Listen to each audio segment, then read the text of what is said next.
Hello friends. तो इस video के अंदर हम बात करेंगे वो आपके जो क्वेश्चंस की जो आपने मुझे यूट्यूब कम्युनिटी में पोस्ट किए थे। तो मैंने यूट्यूब कम्युनिटी में पूछा था, कल ही पूछा था कि आपके जो भी क्वेश्चंस हैं ट्रेडिंग साइकोलॉजी के रिलेटेड आप मुझे पूछ सकते हो। एंड उसके आंसर्स मैं यहाँ पे कुछ क्वेश्चंस के आंसर्स आज यहाँ पे इस वीडियो में करूँगा। एंड काफ़ी सारे क्वेश्चंस आए हैं एंड और भी क्वेश्चंस अभी आएंगे, तो मैं उसको एक और पार्ट में करूँगा। आज पहले आपके क्वेश्चंस ले लेते हैं जो अभी ऑलरेडी हमें आ चुके हैं।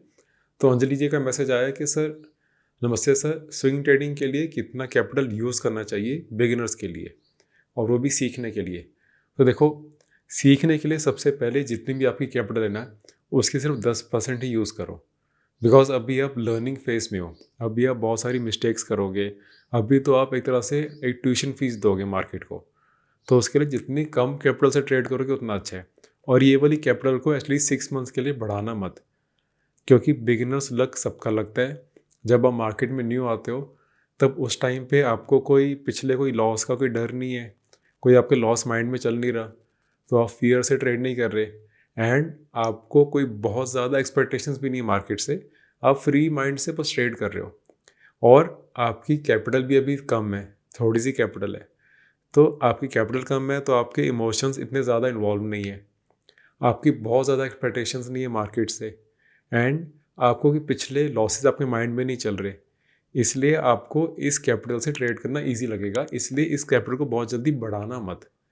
आप ये 10% कैपिटल जो अपनी यूज़ कर रहे हो, एटलीस्ट 6 मंथ्स के लिए इसी से कंसिस्टेंटली ट्रेड करो। उसके बाद आपको जब लगेगा कि हाँ कॉन्फिडेंस मुझे आ रहा है, तो आपने धीरे धीरे अपनी कैपिटल को बढ़ाना है। एंड ऐसे ही अपने स्टार्ट करना है। स्टार्टिंग के लिए, बिगिनर्स के लिए, स्विंग ट्रेडिंग के लिए ये बेस्ट स्ट्रेटजी है। स्टार्टिंग में एकदम से जितनी कैपिटल है सारी नहीं लगा देनी चाहिए मार्केट में, या फिर स्टार्टिंग में अगर आपको एक दो प्रॉफिट अच्छे हो जाए तो वो कॉन्फिडेंस में आके अपनी उसी टाइम कैपिटल इंक्रीज नहीं करनी चाहिए। स्लोली लो इस मार्केट को, आराम से बिजनेस की तरह देखो। ये कोई गैम्बल नहीं है जिसमें आपने बस 2-4 महीने अपनी कैपिटल लेके अच्छे से ट्रेड करके बहुत ज़्यादा प्रॉफिट करके 2 लाख को 10 लाख 15 लाख करके निकल जाओगे मार्केट से। ऐसा नहीं होता है। ये बिज़नेस है, इसको बिज़नेस की तरह ही लेके चलो। आराम से पीसफुली ट्रेड करो। एंड आप इस वे से ट्रेड करो कि मैंने मार्केट में पूरी लाइफ रहना है, मैंने पूरी लाइफ ट्रेड करना है। इसलिए हर डिसीजन को उस हिसाब से लो। जब आप ये सोचोगे ना कि हाँ मैंने मार्केट में हमेशा के लिए रहना है, तो आप बहुत ज़्यादा इम्पल्सिव डिसीजंस नहीं लोगे। आप इसको जुए की तरह नहीं देखोगे, आप इसको एज अ बिजनेस ही देखोगे। एंड हर डिसीजन को सोच समझ के लोगे। तो नेक्स्ट क्वेश्चन ले लेते हैं। ये अजीत कुमार जी का है कि मेरे वॉच लिस्ट में बहुत सारे स्टॉक्स आते हैं, मैं डिसाइड नहीं कर पाता हूँ कि कौन सा स्टॉक बाय करना है। देखो, अच्छा क्वेश्चन है बहुत। जब आपके वॉच लिस्ट में बहुत सारे स्टॉक्स आएंगे वो तब होगा जब मार्केट बहुत अच्छी ट्रेंडिंग है। हर टाइम तो ऐसा होगा भी नहीं, बट यस जब मार्केट ट्रेंडिंग है तब आपके वॉच लिस्ट में काफ़ी सारे स्टॉक्स आएंगे। देन हमें काफ़ी बारी समझ नहीं आता कि इनमें से कौन सा लेना है। तो देखो, आपके लिए तब काम आएगी एक चेकलिस्ट। चेकलिस्ट में क्या करना है, जो मैं अपनी वीडियो सीरीज जो मेरी है मैं उसका आपको लिंक भी नीचे दे दूंगा। उसके अंदर ये चेकलिस्ट सारी वीडियोस उसके अंदर है। बहुत इजी वे में मैंने समझाया हुआ है, कैंडलस्टिक की बेसिक से लेके देन चार्ट पैटर्न्स, देन मेरी जो स्ट्रैटेजीज है जो मैं यूज़ करता हूँ, एंड उसके बाद अपने जर्नल भी समझाया हुआ है। उसके अंदर एक चेकलिस्ट की भी डेडिकेटेड वीडियो है, उसके अंदर भी मैंने ये चीज़ समझाई डिटेल में वीडियो के अंदर। उसके मैं आपको थोड़े बेसिक समझाता हूँ यहाँ पे। देखो, आपने चेकलिस्ट में क्या करना है, आपने देखना है कि आपकी खुद की चेकलिस्ट आपकी स्ट्रेटजी के हिसाब से होनी चाहिए। कोई एक फिक्स चेकलिस्ट नहीं है वहाँ पे, कोई आपकी स्ट्रेटजी के हिसाब से चेकलिस्ट बनेगी। तो आपने खुद देखना है उसके अंदर एक पॉइंट्स आपने उसमें कुछ रखने हैं। सबसे पहले कि अपने वॉल्यूम से उनको फिल्टर करना है। किसी स्टॉक में अगर वॉल्यूम ही नहीं आ रही बिल्कुल भी, या फिर अगर किसी स्टॉक में सर्किट्स लग रहे हैं, तो वो आपकी चेकलिस्ट के पॉइंट्स होने चाहिए कि अगर इसमें सर्किट्स लग रहे हैं इस स्टॉक को मैंने टच ही नहीं करना। या फिर अगर इस स्टॉक में इतनी वॉल्यूम नहीं आई है और दूसरे स्टॉक में वॉल्यूम अच्छी आई है, पिछले 10-12 दिन के कंपैरेटिवली बहुत अच्छी वॉल्यूम आई है, तो यस मैं उस स्टॉक को चूज़ करूँगा। तो एक और आपका चेकलिस्ट का पॉइंट हो गया। देन आपका चेकलिस्ट का पॉइंट हो गया उसकी रिलेटिव स्ट्रेंथ कितनी है। वो आप RSI से देख सकते हो, वो आप मूविंग एवरेज से देख सकते हो। जैसे आप कर सकते हो कि यार एटलीस्ट जब तक कोई स्टॉक अपना 200 मूविंग एवरेज के नीचे ट्रेड कर रहा है उसको मैंने हाथ ही नहीं लगाना है, उसको ट्रेड क्या करना है, मैंने उससे दूर रहना है। तो आपका चेकलिस्ट एक और पॉइंट आ जाएगा। एंड देन अगर आप मोमेंटम स्विंग ट्रेडर हो तो उसके अंदर आप देख सकते हो कि कौन से स्टॉक जो इसमें से मेरी वॉच लिस्ट में आए हैं, इनमें से कौन से स्टॉक एटलीस्ट 20 मूविंग एवरेज के ऊपर चल रहे हैं। तो आपको उसमें एक और चेकलिस्ट का पॉइंट मिल गया। देन आप कुछ फंडामेंटल चेकलिस्ट के पॉइंट भी लगा सकते हो अगर आप पोजिशनल ट्रेडिंग कर रहे हो तो उसमें आप देख सकते हो कि मैं वो कंपनी ही टच करूँगा जिसकी मार्केट कैप एटलीस्ट 1000 करोड़ से ऊपर हो। ज़्यादा छोटी कंपनी होगी तो उसको मैं टच नहीं करूँगा। एंड उसके बाद आप शेयर होल्डिंग पैटर्न के हिसाब से भी कर सकते हो। काफ़ी सारे पॉइंट्स होते हैं जो आप चेकलिस्ट में रख सकते हो। जब आप ये चेकलिस्ट को फॉलो करोगे तो आपकी वॉच लिस्ट में से अपने आप जो स्टॉक्स हैं जो वो फिल्टर आउट होते रहेंगे एंड आपके फाइनली फिर 1 या 2 स्टॉक्स ही रह जाएंगे चूज़ करने के लिए। आपने देन उन 1-2 स्टॉक को देख के जब आपने नेक्स्ट डे ट्रेड करना है, उनको बाय करना है, तब आपने देखना है कि इनमें से कौन से स्टॉक आपकी ब्रेकआउट कंफर्मेशन दे रहे हैं। ब्रेकआउट कंफर्मेशन की भी वीडियो मैंने उसमें दी हुई है, लिंक आप नीचे चेक कर लेना। पूरा आपको बहुत ईजिली स्विंग ट्रेडिंग के बिल्कुल बेसिक से लेकर एडवांस आपको समझ आ जाएगा, वो आप चेक कर सकते हो। एंड ऐसे करके चेकलिस्ट से आपको पता चल जाएगा कि कौन से स्टॉक आपके फिल्टर होके फाइनली आपके पास बचे लेने के लिए। वो बहुत कम ही होंगे क्योंकि आपके जो सारी वीक स्टॉक्स हैं अपने वो निकल चुके होंगे उसमें से। तो नेक्स्ट देख लेते हैं क्वेश्चन नरेश जी का है कि सर मैंने 2 आवर टाइम फ्रेम पे मैं सुपर ट्रेंड लगाया मैंने एंड टारगेट ट्रेल करने के लिए चक्कर में काफ़ी बारी जो प्रॉफिट है वो चल जाता है and cost to cost basis में एग्जिट करता हूँ। या अगर मैं डेली सुपर ट्रेंड लगाऊंगा तो स्टॉप लॉस बड़ा हो जाता है। देखो हाई टाइम फ्रेम है, डेली टाइम फ्रेम है तो स्टॉप लॉस तो बड़ा होगा ही और वो बिल्कुल नॉर्मल चीज़ है, बिल्कुल ठीक है, उसमें कोई इशू नहीं है।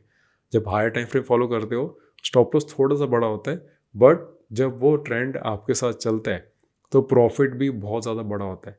एंड हमने वही करना है, हमने बहुत ज़्यादा ट्रेड्स नहीं करने, हमने मोर नंबर ऑफ ट्रेड्स नहीं करने, हमने क्वालिटी ट्रेड्स लेने हैं, हमने कम ट्रेड्स लेने हैं, उन ट्रेड्स पे अच्छे से बैठना है। जब तक ट्रेंड है तब तक हम उसको हमने अच्छे से राइड करना है, तब भी अच्छा प्रॉफिट आता है, तब भी आप मार्केट में लंबा टाइम के लिए स्टिक कर पाओगे। छोटे टाइम फ्रेम पे अगर आपको जो प्रॉफिट आ रहा है वो कॉस्ट टू कॉस्ट पे जा रहा है तो सबसे पहले तो अभी आपकी एंट्री फाइन ट्यून नहीं है, आपकी एंट्री थोड़ा सा लेट हो रही है या फिर आपकी एंट्री की क्राइटेरिया अभी तक ठीक नहीं है इसलिए हो रहा है। नहीं तो अगर आपकी एंट्री अच्छी होगी तो आपको एक बारी अच्छा ट्रेंड अगर मिलेगा तो कभी भी आपका कॉस्ट टू कॉस्ट में प्रॉफिट नहीं कटेगा। चाहे प्रॉफिट थोड़ा सा कम हो जाएगा अगर ट्रेंड ख़राब हो गया तो, अगर तो ट्रेंड इंटैक्ट है, ट्रेंड अच्छा चल रहा है, फिर तो वैसे ही आपको प्रॉफिट बहुत अच्छा मिलेगा। बट अगर चॉपी मार्केट है, साइडवेज है एंड ट्रेंड बहुत जल्दी ख़राब हो रहा है तो उस टाइम पे आपका एटलीस्ट कॉस्ट टू कॉस्ट में नहीं कट होगा। तो सबसे पहले तो आपकी जो एग्जैक्ट एंट्री है मुझे नहीं पता कैसे है, बट आपकी एंट्री अगर अच्छी होगी तो आपका स्टॉप लॉस लेवल भी कम होगा अगर आपकी एंट्री अच्छी फाइन ट्यून होगी तो। एंड डेली चार्ट पे भी मैं कह रहा हूँ, एंड उसके साथ स्टॉप लॉस भी छोटा होगा एंड एक बार ही आपको जब ट्रेंड मिलेगा तो आप अच्छे प्रॉफिट में भी उसको कट करोगे, कॉस्ट टू कॉस्ट में नहीं कट करोगे। एंड नेक्स्ट क्वेश्चन ले लेते हैं। सर जी कभी कभी ऐसा लगता है कि सब कुछ आ गया है, कभी कभी ऐसे मिस्टेक करता हूँ कि लगता है कि कुछ नहीं आता मार्केट में, इसका मतलब क्या है? देखो ये साइकोलॉजिकल इनको इशू आ रहा है, इनको लगता है कि काफ़ी बारी तो लगता है कि बहुत अच्छा प्रॉफिट आ गया, अब तो सब समझ आ गया, मार्केट बिल्कुल ईजी है, अब तो बस हमारे प्रॉफिट ही प्रॉफिट होंगे। फिर उसके बाद काफ़ी बारी इतने बड़े स्टॉप लॉस हो जाते हैं, फिर उनको लगता है कि यार अब हमें कुछ मार्केट में आता भी कि नहीं आता है। ये बहुत बारी होता है, बहुत ट्रेडर्स के साथ होता है एंड काफ़ी साल तक होता रहता है। काफ़ी बारी जब मार्केट ट्रेंडिंग होती है ना, एक्चुअली वो आपका कुछ इसमें रोल नहीं है, मार्केट के हिसाब से हो रहा है। जब मार्केट ट्रेंडिंग है, प्रॉफिट्स इजीली आ रहे हैं, आपको ऐसे इल्यूजन हो जाता है, आपको लगता है कि हाँ मार्केट बहुत इजी है, मुझे बहुत अच्छी ट्रेडिंग आ गई। बट एक्चुअल में उस टाइम देखोगे तो मार्केट ओवरऑल इंडेक्स ने भी उस टाइम बहुत सी रिटर्न्स दी होती है। उस टाइम पे तो अगर आप नॉर्मल किसी स्मॉल कैप फंड में ही पैसे लगा दिए होते तो शायद आपकी ट्रेडिंग से भी अच्छे रिटर्न्स आ जाते। तो उस टाइम पे आपका कोई स्किल काम नहीं कर रहा है, मार्केट ट्रेंडिंग है और इजीली सबको प्रॉफिट आ रहा है। एंड काफ़ी बारी अगर मार्केट चॉपी हो उस टाइम भी आप ट्रेड करते रहो, उस टाइम भी आप फोर्सफुली ट्रेड करते रहो, तो इतने ज़्यादा स्टॉप लॉस हिट होते हैं ना कि आपको लगता है कि यार मुझे कुछ आता भी कि नहीं आता, मैं इस लाइन में आ गया हूँ, मैंने अच्छा करा कि नहीं करा, मुझे शायद किसी और लाइन में जाना चाहिए था। फिर आपको इतने ज़्यादा डाउट आते हैं, फिर आपको ऐसा भी डाउट आता है कि क्या मुझे मार्केट छोड़ देनी चाहिए क्या। तो ये बिल्कुल नॉर्मल है, बट ये हो क्यों रहा है? वो इसलिए हो रहा है बिकॉज आपकी एक तो कोई क्लियर स्ट्रैटेजी नहीं है, आपका क्लियर प्लान नहीं है, आपकी स्ट्रैटेजी आपको नहीं बता रही कि कहाँ पे एंटर करना है, कहाँ तक एग्जैक्टली उसको राइड करना है, कहाँ पे निकलना है, ये आपकी स्ट्रैटेजी नहीं बता रही। या स्ट्रैटेजी अगर आपकी ऐसे है भी है तो उसको आप खुद ही अच्छे से फॉलो नहीं कर रहे, बिकॉज हो सकता है आप ट्रेडिंग जर्नल नहीं मेंटेन कर रहे।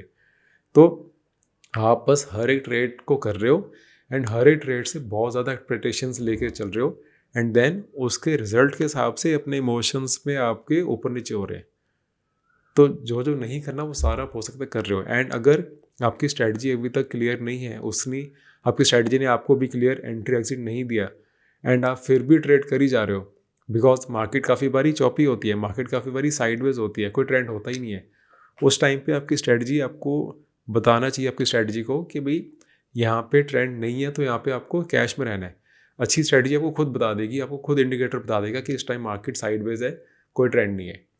तो उस टाइम पे आपने कैश में रहना है। कैश में रहना मतलब उस टाइम पे आपने कुछ नहीं ट्रेड करना, आपने अपनी कैपिटल प्रिजर्व करनी है। बट अगर आप उस टाइम भी ट्रेड करते रहोगे एंड साइडवेज मार्केट में आप बहुत ज़्यादा वॉलेटाइल मार्केट में अगर आप ट्रेड करते ही रहोगे एंड अगर आप छोटे टाइम फ्रेम में भी फंस गए हो, तब यही होता है, तब इतने स्टॉप लॉस हिट होते हैं तो आपको समझ ही नहीं आता कि हो क्या रहा है। तब आपके माइंड में डाउट्स आते हैं कि मार्केट को छोड़ देना चाहिए, कुछ और करना चाहिए, जॉब भी कर लेनी चाहिए, या बिल्कुल ही छोड़ के कुछ और, इसको मार्केट को कभी भी आज के बाद टच ही नहीं करना। वो सब तभी होता है जब आपकी क्लियर एक डिफाइंड प्लान नहीं होता एंट्री करने से पहले। अब नेक्स्ट क्वेश्चन है, how to protect or stop loss from big gap down like recently happen due to tariff news. देखो न्यूज़ तो मार्केट में कभी भी आती रहेगी, कोई न्यूज़ बड़ी होती है, कोई इतनी न्यूज़ बड़ी नहीं होती है एंड उसकी वजह से रिएक्शंस भी आते हैं।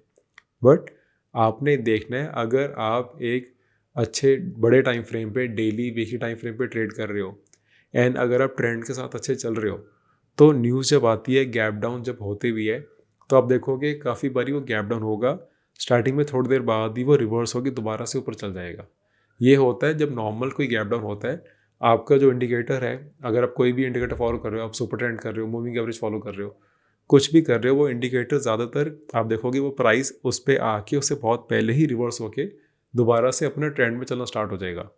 एंड अगर ये नहीं होता है, अगर आपके गैप डाउन से आपका स्टॉप लॉस हिट हो रहा है, तो आप हमेशा नोट करना, कभी भी कोई भी बड़ी न्यूज़ आएगी, उस बड़ी न्यूज़ आने से पहले ट्रेंड पहले से ही वीक हो चुका होगा।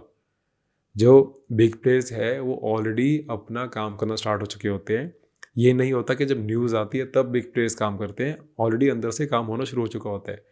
आप कभी भी देख लेना, 2008 का जो क्रैश था उसकी न्यूज़ आई थी सितंबर अक्टूबर में, बट जनवरी में आप निफ्टी के अंदर मंथली की कैंडल देखना, मंथली में जनवरी फेब में बेरिश इंगल्फिंग पैटर्न बन गया था।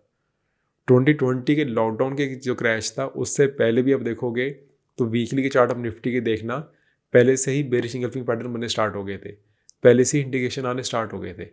तो ऐसे गैप डाउन जो न्यूज़ से आया वो तो एकदम बस एक फाइनल स्टेज पे आया है, उससे पहले ट्रेंड ऑलरेडी ख़राब हो चुका होता है, उससे पहले trend already sideways to bearish हो चुका होता है, तब बाद में जाके न्यूज़ आती है। जो मार्केट में काफ़ी पुराने हैं, जो 5-10 साल से मार्केट में हैं, उनको ये चीज़ अब समझ आना स्टार्ट हो जाती है।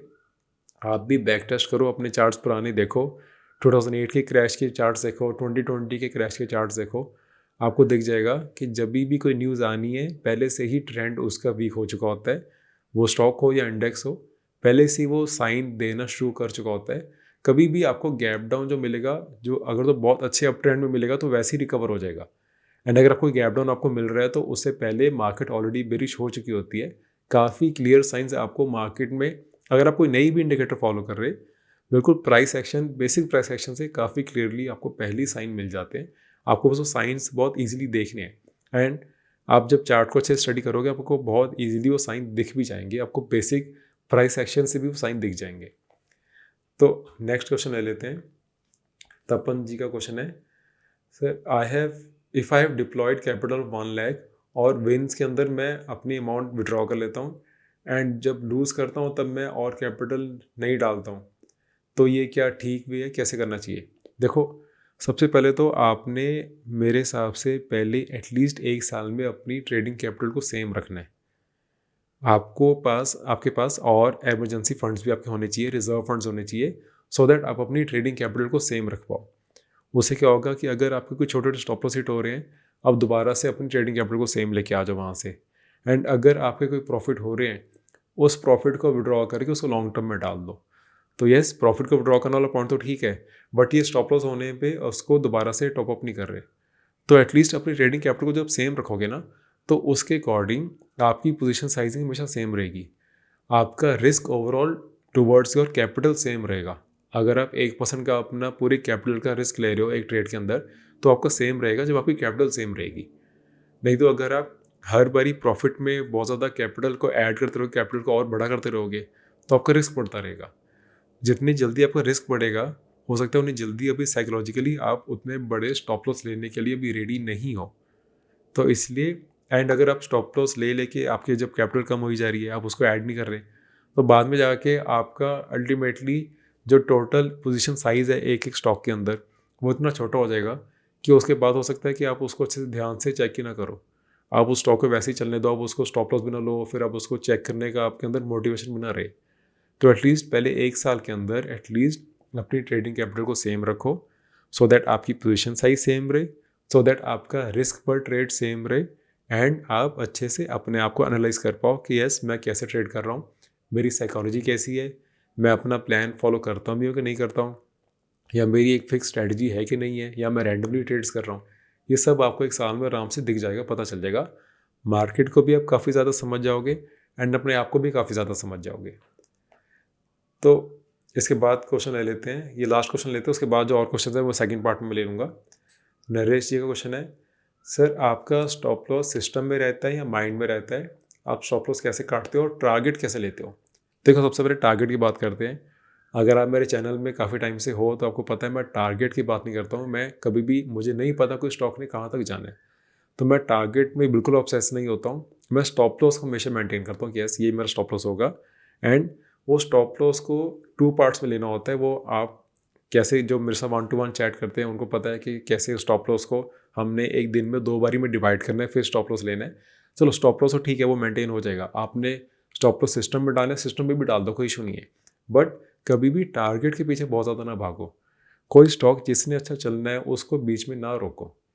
कोई स्टॉक अगर 100 से 200 तक जाना है, उसको 110 पे मत निकल के बाहर हो जाओ। जब तक उसका ट्रेंड इंटैक्ट है तब तक उसको राइड करो। जितना ज़्यादा आप ट्रेंड को राइड करोगे, जितने ज़्यादा आप अपने टारगेट्स को चलने दोगे, मतलब अपने जितना ज़्यादा अपने टारगेट्स को मूव करते रहोगे, वो कैसे होगा? ट्रेलिंग स्टॉप लॉस के वे से। आप मूविंग एवरेज से, सुपर ट्रेंड से, MACD से, किसी भी वे से अपने प्रॉफिट्स को अपने ट्रेल करना है। जैसे जैसे आपके प्रॉफिट्स ऊपर जा रहे हैं, आपका स्टॉक का प्राइस ऊपर जा रहा है, वैसे वैसे आपका इंडिकेटर या इंडिकेटर ना भी यूज़ करना है। अगर आपने बेसिक प्राइस एक्शन से फॉलो करना है, तो प्राइस एक्शन के हिसाब से जो न्यू स्विंग लोज बन रहे हैं उसके अकॉर्डिंग आपका स्टॉप लॉस भी ऊपर हो जाएगा। अगर आपको वो ध्यान नहीं रहता तो आप वहाँ पे बेसिकली चार्ट पे हॉरिजॉन्टल लाइन लगाना स्टार्ट कर दो कि अब according to the new price ये मेरा स्टॉप लॉस है, अब according to the new price ये मेरा स्टॉप लॉस है। तो वैसे आपका वो स्टॉप लॉस अपडेट होता रहेगा, एंड उसके हिसाब से आपका स्टॉप लॉस खुद ही ट्रेलिंग स्टॉप लॉस होकर बाहर निकलेगा। आपको जो प्रॉफिट है वो ट्रेल होकर बाहर निकलेगा। तो टारगेट फिक्स कभी मत रखो, उसको हमेशा ट्रेल करो। तो ये आपके क्वेश्चंस कुछ लिए थे आज। एंड अगर आपके अभी तक कोई स्ट्रैटेजी नहीं है, आपका ट्रेलिंग स्टॉप लॉस आपको रखना नहीं आता है, आपको नहीं पता कि यार इजीली कैसे कोई स्टॉक को लेना है, कैसे बहुत इजीली उस स्टॉक को राइड करना है, एंड कहाँ पे निकलना है, ट्रेडिंग जर्नल कैसे बनानी है, चेकलिस्ट में एग्जैक्टली क्या क्या पॉइंट्स होने चाहिए, और लॉन्ग टर्म के लिए फंडामेंटल की बेसिक्स कहाँ से देखने हैं फ्री में, एंड बिल्कुल बेसिक कैंडलस्टिक से कैसे लर्न करना है, सारा कुछ आपने बहुत ईजी वे में देखना है। तो आप मेरी वीडियो सीरीज चेक कर सकते हो, नीचे मैं लिंक दे दूंगा उसका, पिन कमेंट के अंदर भी और डिस्क्रिप्शन के अंदर भी। तो वहाँ से आप बहुत ईजिली देख सकते हो। एंड आई एम श्योर कि जो आपका टेक्निकल पार्ट ऑफ ट्रेडिंग है उसके लिए आपकी लास्ट इन्वेस्टमेंट होगी। इसके बाद आपको कभी भी टेक्निकल स्ट्रेटजी के लिए किसी को कुछ नहीं पूछना। आपको किसी ने नहीं पूछना आपको कि कौन सा स्टॉक लेना है यार, कहाँ से स्कैन करना है, बिकॉज स्कैनर्स भी इसमें इंक्लूडेड है। तो कहाँ से स्कैन करना है, एंड देन उसको कितना राइड करना है, कहाँ तक राइड करना है, कोई स्टॉक को लेना भी है कि नहीं लेना है, ये पता कैसे चले कौन सा स्टॉक लेना है, कौन सा इग्नोर करना है। तो उसके लिए आपको सारी कंप्लीट नॉलेज मिल जाएगी बहुत ईजी वीडियो सीरीज़ में मेरी ऐप के अंदर। एंड ये आपके लिए वैलिड रहेगा 3 साल के लिए। तो आप 3 साल में मल्टीपल टाइम्स इसको देख देख के अपनी नॉलेज को दोबारा रिवाइज कर सकते हो। तो अभी क्वेश्चंस मैंने लिए थे, और क्वेश्चंस जैसे से आएंगे मैं इसका सेकंड पार्ट भी बनाऊंगा। तो I hope you like this video, and I will see you in the next video. Thank you.